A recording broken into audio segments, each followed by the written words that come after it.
भगवान का पृथु रूप में अवतार हो गया। बोल पृथु भगवान की। इन्हीं पृथु महाराज ने पृथ्वी पर विभिन्न नगर और ग्रामों की सुंदर व्यवस्थाएं की। इसलिए इस धरती को पृथु की पुत्री होने के नाते पृथ्वी कहा जाता है। बोल पृथु भगवान की। पृथ्वी का सुंदर दोहन करके पृथु महाराज ने सारे ही दिव्य रत्नों का पृथ्वी मैया से निष्कासन किया और अपनी प्रजा में वितरित करके पृथु महाराज ने अपनी प्रजा को भी निहाल किया। इस तरह से महाराज पृथु का सुंदर वंश वर्णन करते हैं मैत्रेय मुनि और आगे सुनाते हैं कि एक बार पृथु महाराज अपनी प्रजा को धर्मोपदेश कर रहे थे, धर्म का उपदेश कर रहे थे कि पृथु महाराज की उस सभा में अचानक सनक सनंदन सनातन और सनत कुमार आकर के प्रकट हो गए।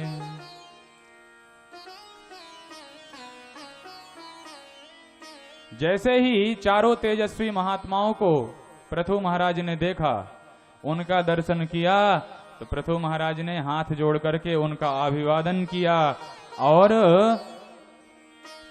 सनकादिकों से पृथु महाराज कहते हैं कि हे मुनिवरों, कृपा करके हमें, साउंड वाले भैया आकर के अपने स्थान में विराजमान हो, कृपा करके हमें सारे ही धर्मों का सार बतलाएं, कृपा करके धर्मशास्त्र क्या कहते हैं उसकी जानकारी हमें दें। और जब पृथु महाराज ने प्रश्न किया तो सनकादिकों ने पृथु महाराज का उत्तर दिया और प्रजा को सनकादिकों के माध्यम से पृथु महाराज ने उपदेश करवाया। सनकादिक कहते हैं कि सभी शास्त्रों का एक ही सार है कि सारी ही अनात्म वस्तुओं से अपने मन को निकाल करके एक और एक आत्म वस्तु माने परमात्म तत्व में अपने मन को लगा देने वाला ही दुनिया के सारे सुख विलासों को भोगता है। शेष किसी के पास सुख नहीं है। जिसने अपने मन के सारे तंतु भगवान के श्री चरणों से बांध दिए हों, ऐसे भक्त को ही सुख की शांति हो, सुख की प्राप्ति होती है। शेष किसी को भी संसार में सुख नहीं होता। शास्त्रे स्वयानेव सुनिश्चितो नृणाम् क्षेमस्य सध्र्य व्रीमसे सुहेतुः असंग आत्म व्यतिरिक्त आत्मनि दृढ़ारतिर्ब्रह्मणि निर्गुणे चया। असंग आत्मनि व्यतिरिक्त जो आपसे अनात्म तत्व है, माने स्त्री पुत्र परिवार इत्यादि जो भी अनात्म वस्तुएं हैं, उनका पालन पोषण धर्म मान करके करोगे तो बंधन में नहीं बंधोगे। लेकिन उन्हीं को अपना सर्वस्व मान करके यदि उनमें रच पस जाओगे तो फिर तुम मुक्त नहीं हो सकते। तो जो भी तुमसे अनात्म तत्व हैं उनसे सर्वथा मुक्त हो जाओ, और जो भी तुमको संसार के बंधनों से बांधने लगे उससे दूर हो जाओ, तो तुम उस आत्म तत्व को प्राप्त कर लोगे। ऐसा सनकादिकों ने पृथु महाराज को उपदेश दिया। और जब पृथु महाराज को इतना दिव्य उपदेश दिया तो पृथु महाराज ने दोनों ही हाथ जोड़ करके सनकादिकों से कहा कि हे ऋषिवर, आपको इस उपदेश के बदले में हम क्या दें? आपको इतने दिव्य भव्य उपदेश के बदले में हम क्या दें? सनकादिकों ने कहा तो आप हमारे उपदेश की क्या कीमत करते हो? क्या दे सकते हो हमको अपने उपदेश के बदले में? तब महाराज पृथु ने कहा कि आपको आपके ज्ञान के तुल्य कोई वस्तु दे पाऊं इतना सामर्थ्य मुझ में नहीं है। प्राणादारा सुता ब्रह्मन, हे प्रभु, अगर मैं आपको अपने प्राण दे दूं, अगर आपको मैं अपनी पत्नी दे दूं, अगर आपको मैं अपने पुत्रों का दान कर दूं, गृहाश्च सपरिच्छदाः, अगर मैं अपने परिवार के साथ आपको अपना घर दे दूं, राज्य दे दूं, अपना सर्वस्व जन बल दे दूं, धन बल दे दूं, बाहुबल दे दूं, तब भी मैं आपके ऋण से उऋण नहीं हो सकता, आपके दिए गए ज्ञान की कीमत नहीं चुका सकता। यह है सच्चे शिष्य की पहचान। सच्चा शिष्य किसे कहते हैं? जो अपने गुरुदेव भगवान के चरणों में अपना सर्वस्व निवेदन कर दे। अपने गुरुदेव भगवान के चरणों में जो अपना सर्वस्व निवेदन करते हुए भी बिल्कुल घबराए नहीं, बड़े ही प्रसन्न होकर के जो आत्म निवेदन तक गुरुदेव भगवान के चरणों में कर दे, वो होता है सच्चा शिष्य। लेकिन सनकादिकों का भी गुरु स्वरूप देखिए, गुरुदेव कैसे होने चाहिए, गुरुदेव भगवान कैसे होने चाहिए। सनकादिकों के स्वरूप से यह शिक्षा मिलती है। सनकादिकों ने कहा कि भैया तुम्हारा प्राण, तुम्हारी पत्नी, तुम्हारे पुत्र, तुम्हारा पूरा परिवार, कुटुंब, राज्य, बल सब हमारा हो गया, अब इसके सुरक्षा की जवाबदारी हम तुमको ही सौंपते हैं।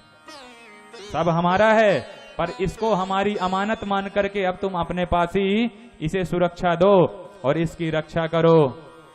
तो शिष्य का समर्पण ऐसा कि गुरु के चरणों में अपना आत्म समर्पण तक कर दिया, अपने आप को भी सौंप दिया। लेकिन गुरुदेव भगवान का भी वैराग्य ऐसा कि जो शिष्य से फूटी कौड़ी लेने की भी आशा न करे।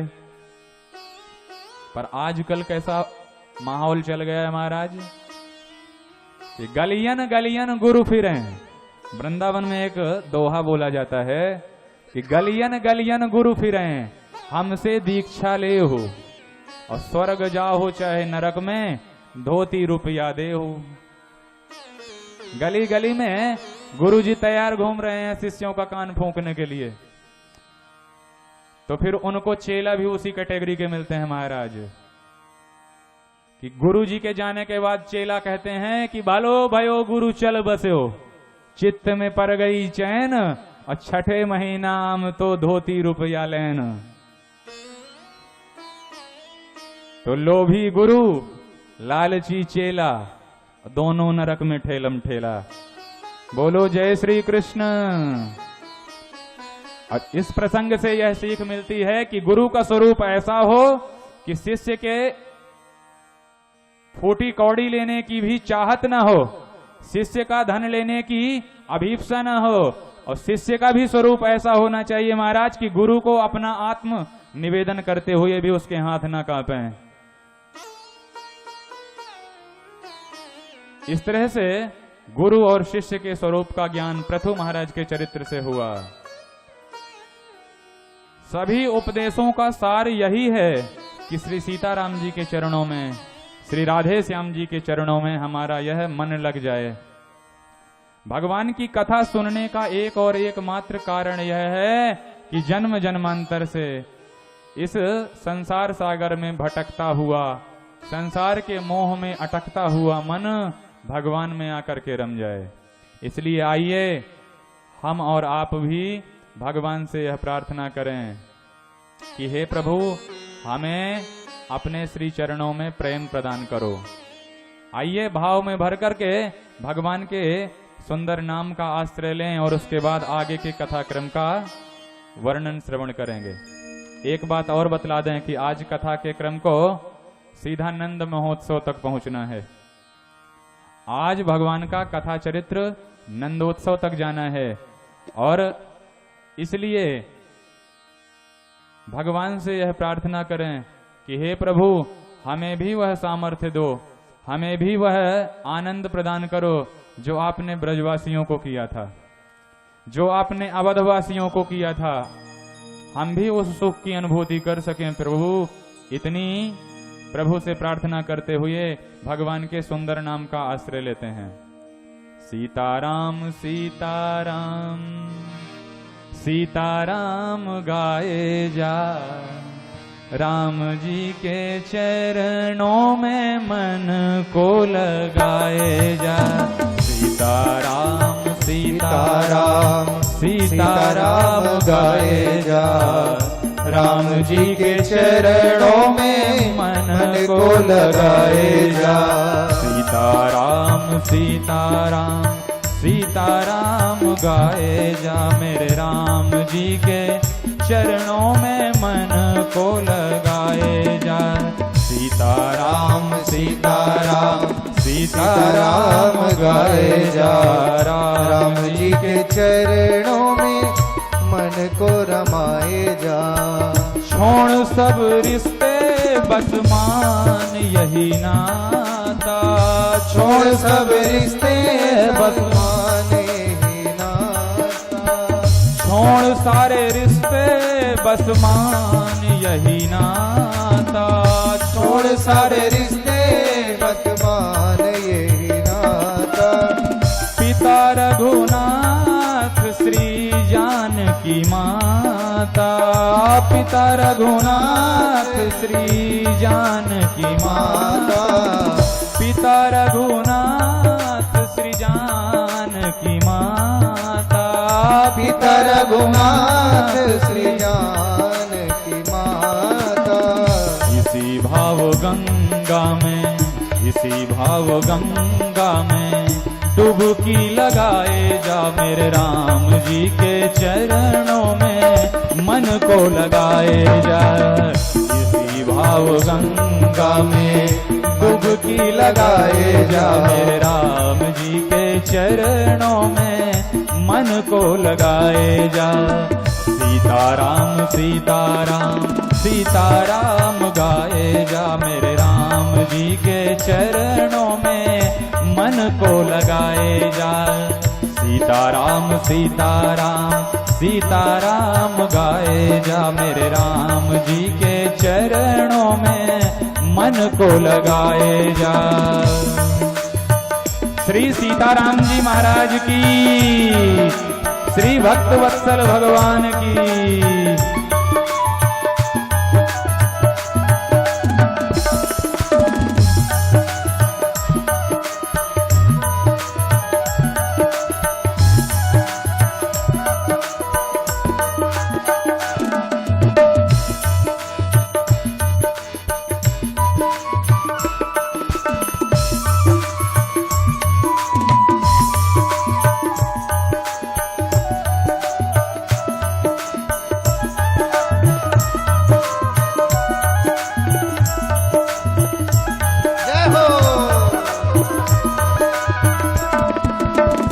दुनिया भर में काहे भटकता, दुनिया भर में काहे भटकता। दुनिया भर में काहे भटकता, दुनिया भर में काहे भटकता। द्वारे द्वारे शीस पटकता, द्वारे द्वारे शीस पटकता। द्वारे द्वारे शीस पटकता, द्वारे द्वारे शीस पटकता। द्वारे द्वारे शीस पटकता, द्वारे द्वारे शीस पटकता। राम जी के चरणों में, राम जी के चरणों में अलख जगाए जा। राम जी के चरणों में अलख जगाए जा। राम जी के चरणों में मन को लगाए जा मेरे राम जी के चरणों में मन को लगाए जा।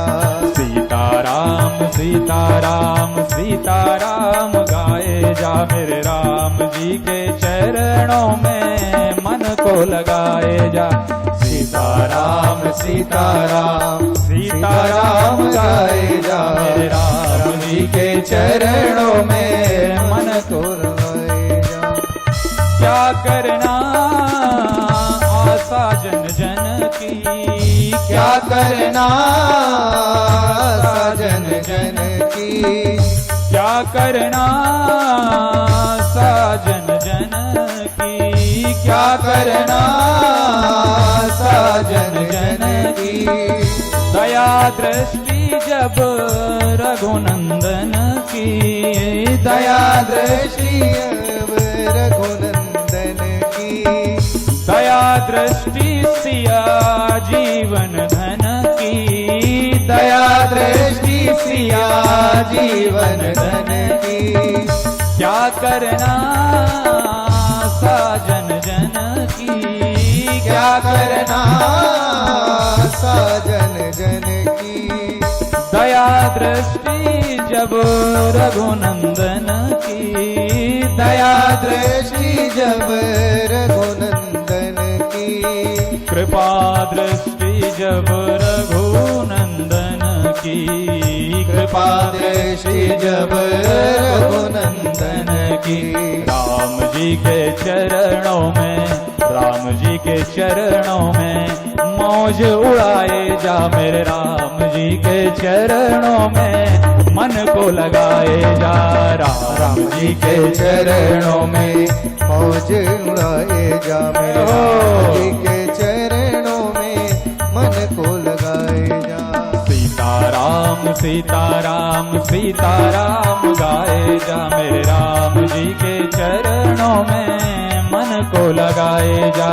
सीताराम सीताराम सीताराम गाए जा मेरे राम जी के चरणों में मन को लगाए जा। मेरे राम जी के चरणों में मन को लगाए जा। मेरे राम जी के चरणों में मन को लगाए जा। जय राधे राधे जय राधे राधे श्री राधे राधे श्री राधे राधे जय राधे राधे जय राधे राधे श्री राधे राधे राधे राधे जय राधे राधे राधे जय राधे राधे राधे जय राधे राधे राधे श्री राधे राधे राधे श्री राधे राधे राधे जय राधे राधे राधे श्री राधे राधे राधे जय राधे राधे राधे जय राधे राधे जय राधे राधे जय राधे राधे जय राधे राधे श्री राधे राधे श्री राधे राधे श्री राधे राधे श्री राधे राधे। मेरे तो आधार है रघुनाथ के चरणारविंद, मेरे तो आधार है रघुनाथ के चरणारविंद, मेरे तो आधार सीताराम के चरणारविंद, मेरे तो आधार सीताराम के चरणारविंद। राम के चरणारविंद रघुवर के चरणारविंद, राम के चरणारविंद रघुवर के चरणारविंद राम के चरणारविंद रघुवर के चरणारविंद, राम के चरणारविंद रघुवर के चरणारविंद। मेरे तो आधार सीताराम के चरणारविंद, मेरे तो आधार सीताराम के चरणारविंद, मेरे तो आधार सीता वल्लभ के चरणारविंद, मेरे तो आधार सीता वल्लभ के चरणारविंद। सीताराम सीताराम सीताराम गाए जा मेरे राम जी के चरणों में मन को लगाए जा। सीताराम सीताराम सीताराम गाए श्री राम जी के चरणों में मन को लगाए जा। सीताराम सीताराम सीताराम गाए जा मेरे राम जी के चरणों में मन को लगाए जा। सीताराम सीताराम सीताराम गाए जा मेरे राम जी के चरणों में मन को लगाए जा। मेरे राम जी के चरणों में मन को लगाए जा। मेरे राम जी के चरणों में मन को लगाए जा। मेरे राम जी के चरणों में मन राम राम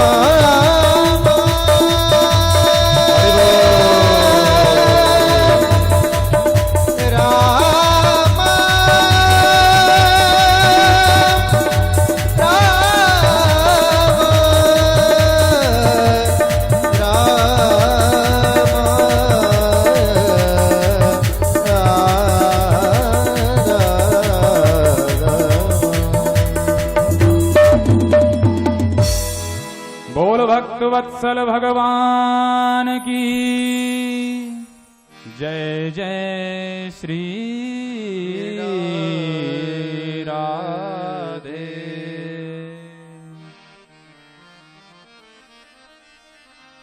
इन्हीं पृथ्वी महाराज के वंश में राजा प्राचीन बरही का जन्म हुआ, जिनको नारद जी महाराज ने पुरंजनोपाख्यान के माध्यम से जीव जगत और माया का विस्तृत वर्णन करके ज्ञान उपदिष्ट किया था। और राजा प्राचीन बरही का कल्याण किया था। वेदों की भाषा बड़ी दुरूह होती है, बहुत क्लिष्ट होती है। वेदों के जो तत्व हैं उनको सरल रूप से जो धरती पर वितरित करे वही संत है। वेद पुराण उदधि घन साधु।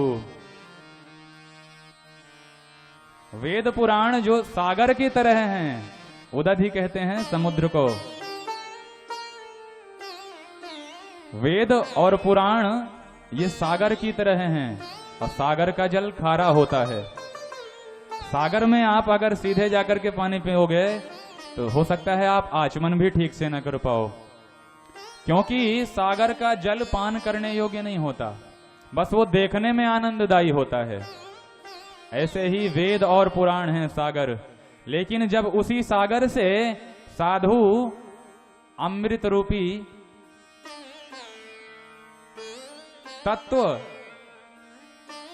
चुन चुन करके भक्तों को देते हैं, तो वही सागर का खारा जल सुस्वादु जल के रूप में, सागर से जब वाष्पोत्सर्जन की क्रिया से बादल जल खींचते हैं और बादल जल खींच करके जब उस जल को धरती पर यत्र तत्र बरसाते हैं, तो वह पानी सबके उपयोग का होता है और उसी पानी से जीवन चलता है धरती के प्राणियों का। लेकिन सागर का पानी डायरेक्ट कोई पीने जाए तो हो सकता है उसका प्राणांत हो जाए। ऐसे ही यह वेद और पुराण सागर की तरह विशाल हैं, अनंत हैं, लेकिन इनका ज्ञान अत्यंत क्लिष्ट भी है। कोई सीधे जब वेद और पुराण उठा करके बैठता है बिना गुरु का आश्रय लिए, तो महाराज सरस्वती कांपने लगती है उससे कि न जाने यह मूर्ख मेरा कैसा अर्थ कर देगा। तो वेद और पुराण में जहां पर हिंसा की बातें हैं वहां हिंसा निवृत्ति परक है, न कि प्रवृत्ति परक। माने जहां जीव रोज एक दूसरे की हत्या करते थे और पशुओं की हत्या कर करके ही आहार चलाते थे, आहार करते थे, वहां उन निरीह प्राणियों की हत्या करने के लिए यज्ञों में पशुओं की बलि का विधान कर दिया गया। क्योंकि यज्ञ तो रोज रोज होंगे नहीं, जब कभी एक आध यज्ञ वर्षों में होंगे तब वहां एक पशु की जान जाएगी। तो जो रोज अनंत जीव मर रहे हैं, हिंसा के मुंह में जा रहे हैं, उनका प्राण बचाया जा सकता है। इसलिए व्यास जी महाराज ने जिन ग्रंथों में हिंसा का वर्णन भी किया है, बलि इत्यादि का वर्णन किया है, वह बलि निवृत्ति परक है, न कि प्रवृत्ति परक। और प्राचीन बरही ऐसे ही कर्मकांडी थे कि नित्य पशुओं की बलि का विधान करते थे। तो नारद जी ने आकर के एक दिन उन्हें समझाया कि जो तुम ये रोज पशुओं का बलिदान करते हो ना, तो देखो आकाश की ओर, ये सारे पशु तुमको मार कर खा जाने के लिए खड़े हुए हैं। और तब प्राचीन बरही को ज्ञान हुआ और प्राचीन बरही ने नारद जी की शरणागति करते हुए, ज्ञान को प्राप्त करते हुए पशुओं की बलि बंद की और पुनः अपने यज्ञ में कार्यरत हुए। जो प्रचेताओं का वंश बतलाना शुरू किया था उसे दक्ष तक बतलाया था, लेकिन दक्ष के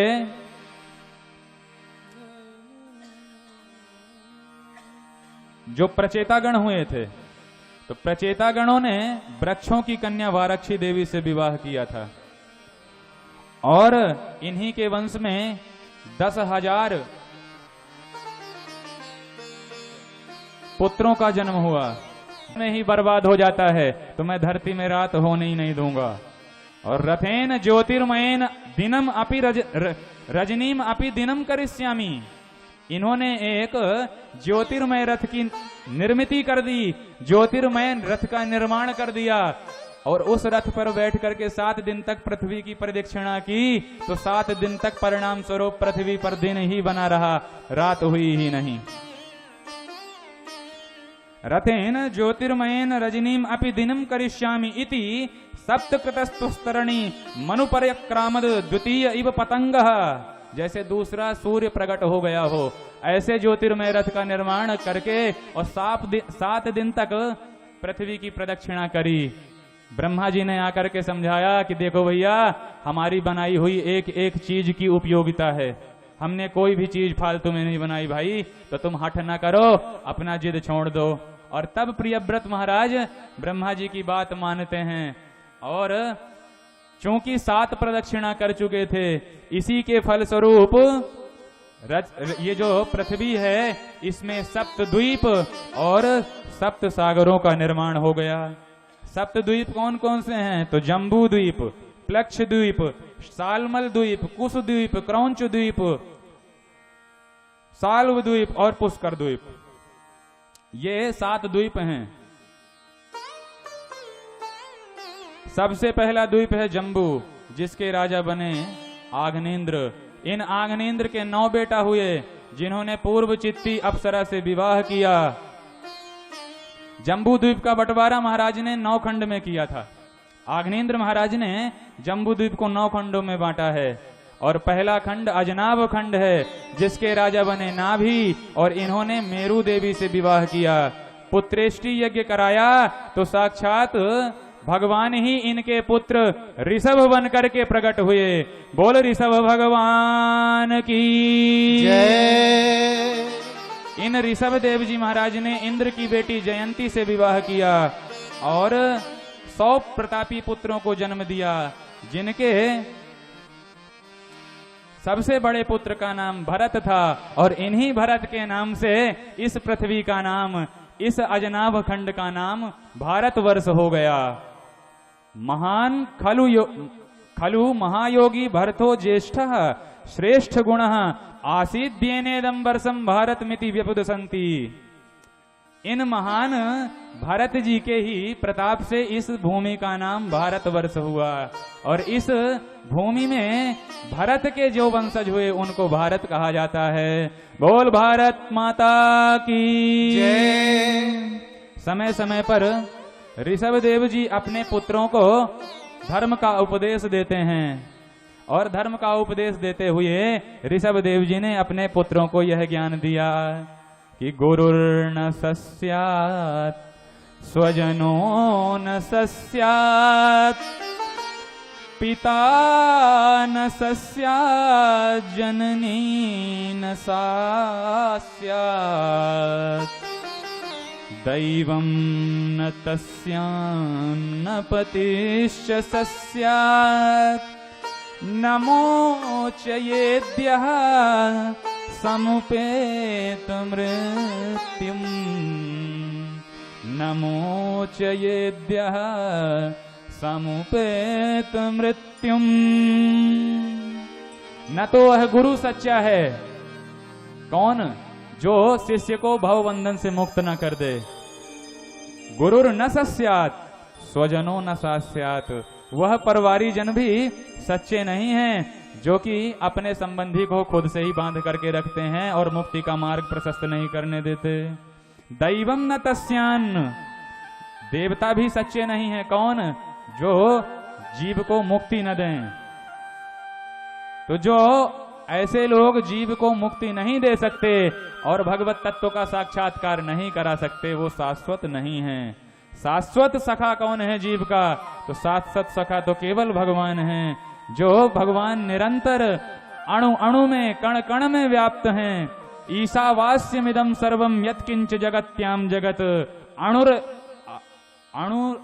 अणोर अणीयान महतो महीयान। उपनिषदें कहती हैं कि वे प्रभु अणु अणु में समाये हुए हैं और बड़ी से बड़ी वस्तु में समाये हुए हैं, और वही जीव के प्रत्येक कदम में साथ चलने वाले हैं। इसलिए भगवान के अलावा शाश्वत सुख किसी को नहीं मिलता है।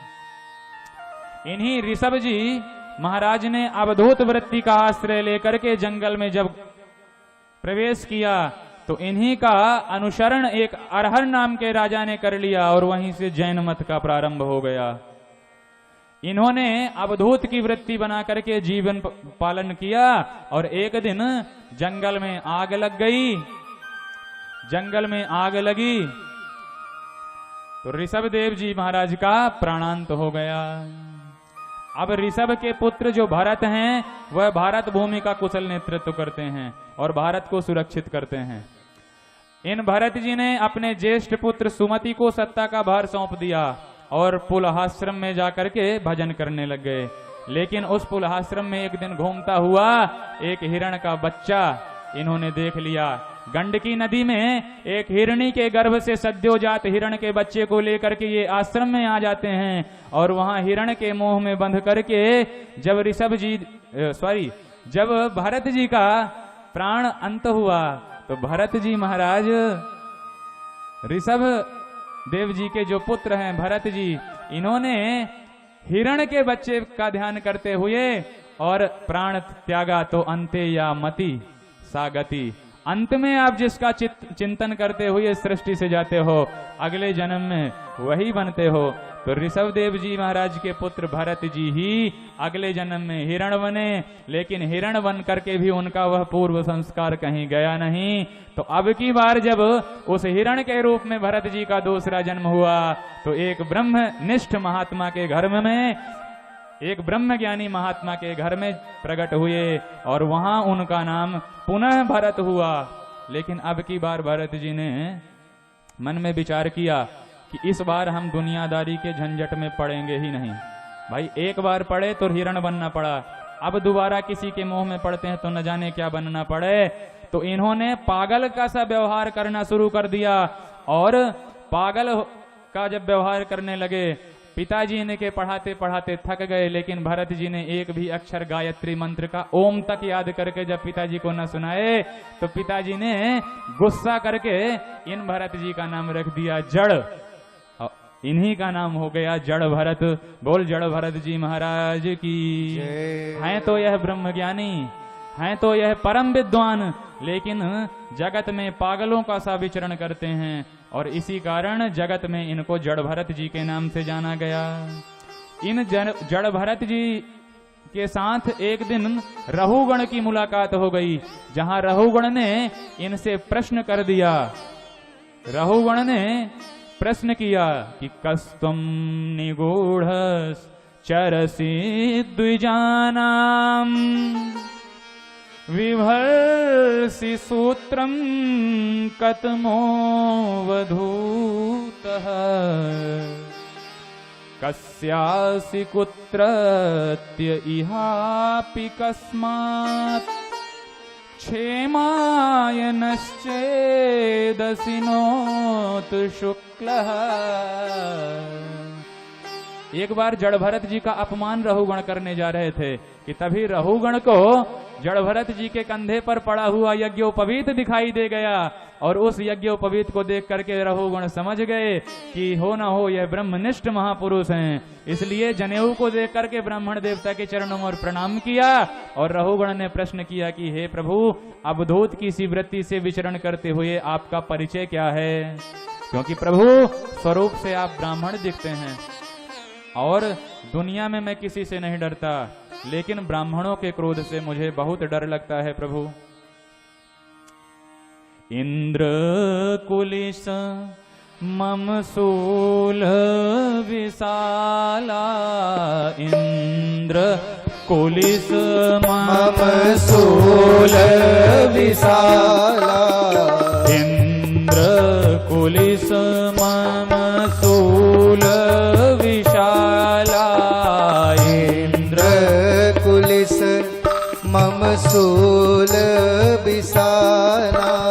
भवानी से भोले बाबा भी कहते हैं कि हो सकता है कि कोई देवराज इंद्र के वज्र से बच जाए, कोई मेरे इस विशाल त्रिशूल से बच जाए और कोई भगवान नारायण के सुदर्शन चक्र से भी बच जाए, लेकिन इतना प्रतापी पुरुष जो इन तीनों ही दिव्य अस्त्रों से बच जाए, वह भी अगर किसी विप्र का, किसी ब्राह्मण का अनादर कर देता है तो फिर उस ब्रह्म द्रोही को कोई भी नहीं बचा सकता। इसलिए जो ब्राह्मण का द्रोही बन जाए समझ लो उसका अंतकाल निकट आ गया। और रहुगण भी यही बात कहते हैं कि मैं अन्य तो किसी से नहीं डरता, लेकिन मैं ब्राह्मणों के दंड से, ब्राह्मणों के अपराध से बहुत डरता हूँ। इंद्र कुलिस मम शूल विशाला, इंद्र कुलिस मम शूल विशाला, इंद्र कुलिस मम शूल विशाला काल दंड हरि चक्र कराला काल दंड हरि चक्र कराला जोइन कर मारा नहीं मरई जोइन कर मारा नहीं करई जोइन कर मारा नहीं मरई जोइन कर मारा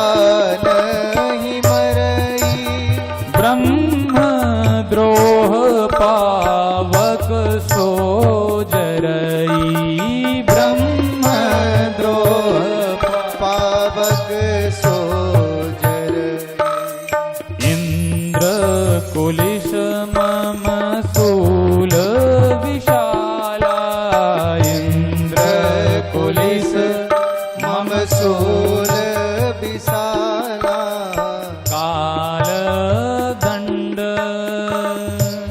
हरि चक्र कराला नाहं विशंके सुरराज वज्रा न त्रक्षशूलान्नयमस्य दण्डात् नाग्न्यर्क सोमानिलवित्तपास्त्रा शङ्के भृशं ब्रह्मकुलावमाना शङ्के भृशं ब्रह्मकुलावमाना